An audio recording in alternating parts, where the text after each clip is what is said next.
अशोक चक्रधर साहब। क्या बात है।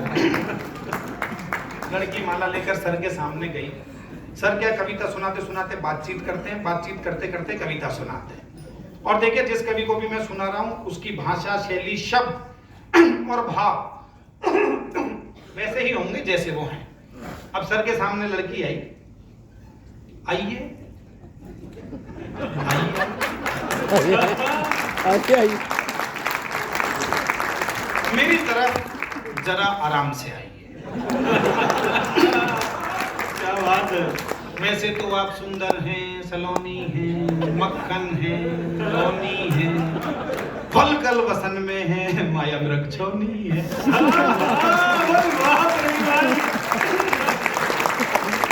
देखिए ये भाषा उनके अलावा कोई कभी प्रयोग नहीं करता। फल कल वसन वही ला सकते हैं। फल कल वसन में है, माया मृग छोनी है, प्यारी सी मूरत है, लेकिन हमारी नहीं किसी और की जरूरत है। लेकिन हमारी नहीं किसी और की जरूरत है। हाँ हम कवियों में तो एक हैं जिन्हें घराड़ी से बहुत अधिक प्यार है।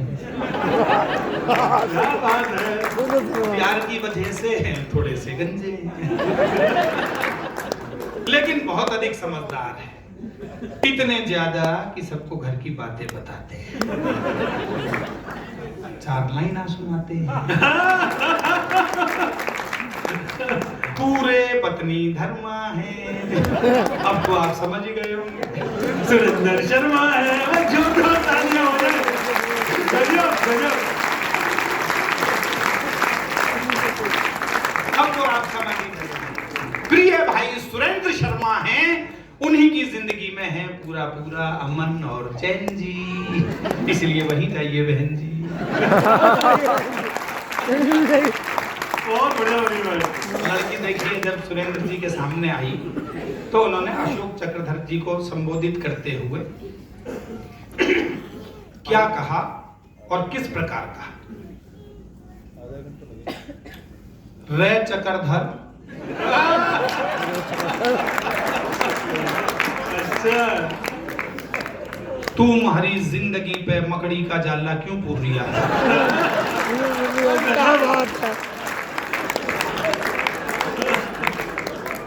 चांद पे जो बाल बचे हैं इन्हें दुश्मन की ताई क्यों घूर रिया है? रे थारा महारा तो दोस्त दोस्त का, भाई बिरादर का नाता है। यदि या थारी बहन हो सके है तो हमारी भी माता है। बहुत बढ़िया भाई। जरा जोरदार ताली दीजिए, लगना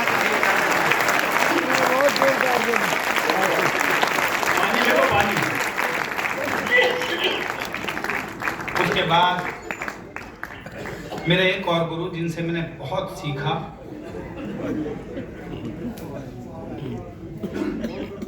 उनके चरणों में बैठने का मुझे गौरव प्राप्त है।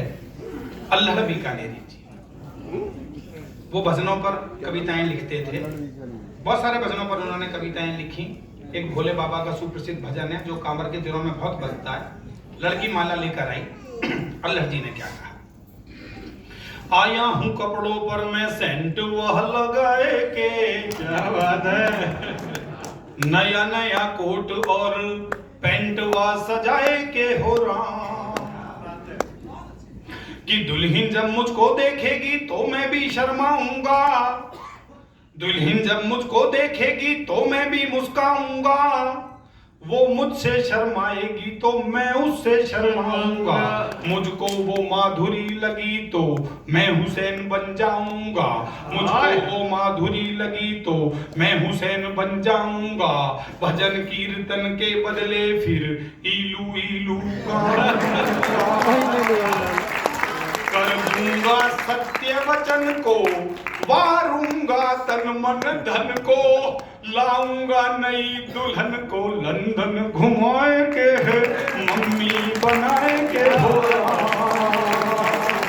आया कपड़ों पर सेंट वह लगाए के, मेकअप कराए के हो राम। वो भी बचे। उनके बाद में हुल्लड़ मुरादाबादी जी, शास्त्री जी बहुत बुलाते थे उनको। उनका छोटा कद, बहुत मोटा, बाहर को निकला हुआ पेट, और वो एक कविता सुनाते थे, गणपति बप्पा मोरिया। तो वहां से शुरू करते थे। अब हुल्लड़ जी ने अपने पहले वाले कवियों से कहना शुरू किया। लड़की माला लेकर आई और हुल्लड़ जी अपने पहले वाले कवियों से कह रहे हैं, गणपति बप्पा मोरिया। वाह, आप कल्पना कीजिए जीजा जी, गणपति बप्पा मोरिया, गणपति बप्पा मोरिया, हार नहीं डाला लड़की ने तो अब तक क्यों रो रिया। गणपति बप्पा, गणपति बप्पा, जिनके मुंह है टेढ़े मेढ़े, वे लाइन में खड़े हुए, जिन्हें मंच पे होना चाहिए खामो खामे अड़े हुए। अरे हार नहीं डाला मुझको भी, हुल्लड़ तो अब सो रिया।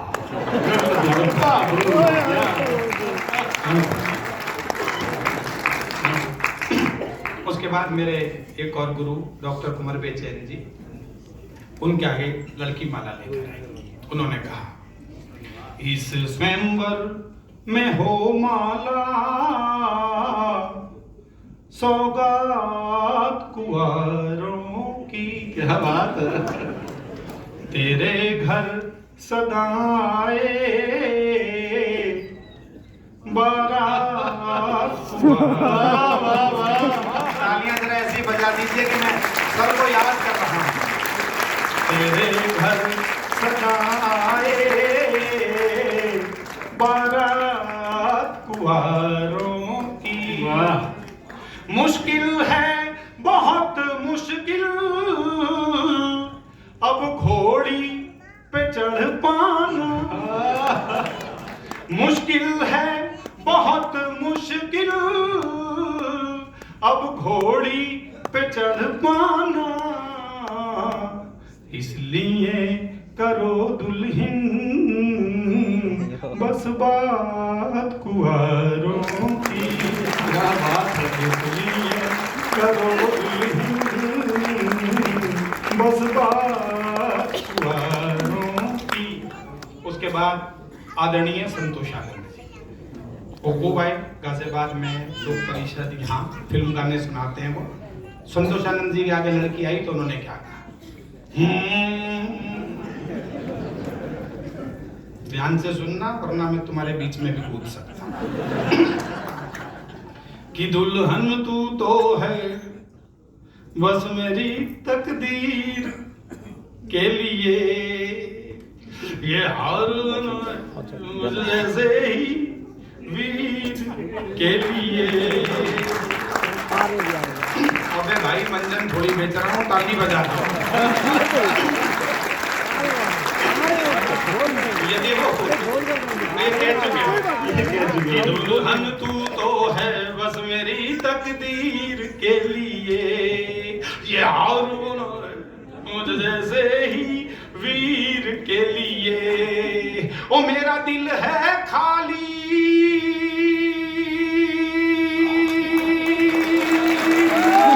ओ मेरा दिल है खाली बस तेरी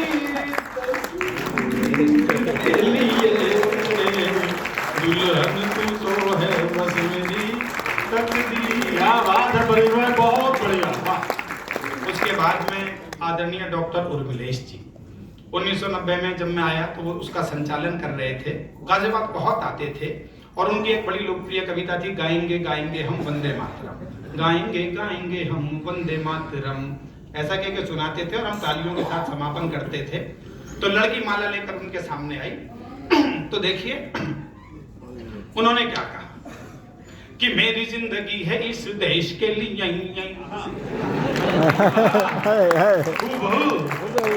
कई बार हम कहते थे कि चाचा कौन सी कंपनी की च्युइंगम खा के सुना रहे। वो मजाक करते थे लेकिन वो बड़ा प्यार करते थे सबसे। सुनिएगा, मेरी जिंदगी है इस देश के लिए, पूरे भारतीय परिवेश के लिए, ना बनी ये राग और द्वेष के लिए, रूपसी के रूप वाले वेश के लिए। इससे कहो कि कहीं और चली जाए,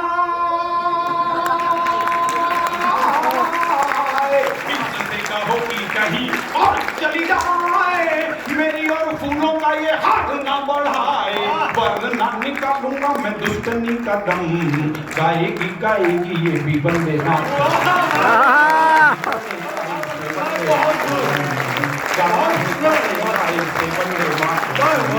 गाना ही पड़ेगा इसे वंदे मातरम। उसके बाद अंतिम कवि श्रृंखला में डॉक्टर हरिओम।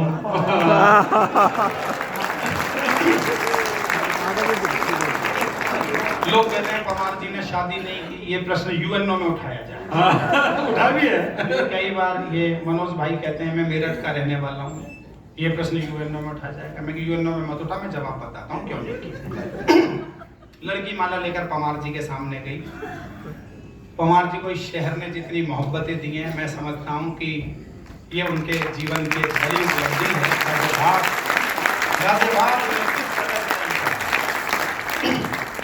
मैं बताता हूँ आपको। गले में कुछ गड़बड़ हो गया, कुछ अटक गया, वो मैं बाद में ठीक करूंगा, पर मैं सुना रहा हूँ। बद्दुआ लग रही है आपको। किसी की बद्दुआ नहीं है, सबकी मोहब्बत। डोली दुल्हन कहारों में, वाह वाह, एकदम जोरदार तालियां परवीन मायर पवार साहब दोनों के लिए। डोली दुल्हन कहारों में, चंदा सूरत तारों में, गांव गली गलियारों में, टीवी में अखबारों में, दिल्ली के दरबारों में, भाषण कविता नारों में, धीरे धीरे भोली जनता है बलिहारी दुल्हन की। ऐसा ना हो मंच जला दे ये चिंगारी दुल्हन, ऐसा ना हो मंच जला दे ये चिंगारी दुल्हन की, ऐसा ना हो मंच जला दे ये चिंगारी दुल्हन की। वरमाला जब दूल्हे के पड़ जाती है, मेरी कविता पर नहीं, मेरे कहने की हिम्मत पर पूरे सदन का समर्थन वरमाला जब दूल्हे के पड़ जाती है, बढ़ती हुई जनसंख्या भी बढ़ जाती है, पर मैं इसको और नहीं बढ़ने दूंगा, मर जाऊंगा माला ना बढ़ने दूंगा। मुझे देश की खातिर जीना मरना है, ये मेरा कर्तव्य है, कोई त्याग नहीं। इसीलिए मैं शादी को बेताब नहीं, बढ़िया शादी को बेताब एक नहीं, इसीलिए मैं शादी को बेताब नहीं, इसीलिए मैं शादी को बेताब नहीं, इसीलिए वाह वाह परवीन भाई, कमाल कर दिया, कमाल कर दिया। पवार जी को दोबारा सुना, पवार जी को।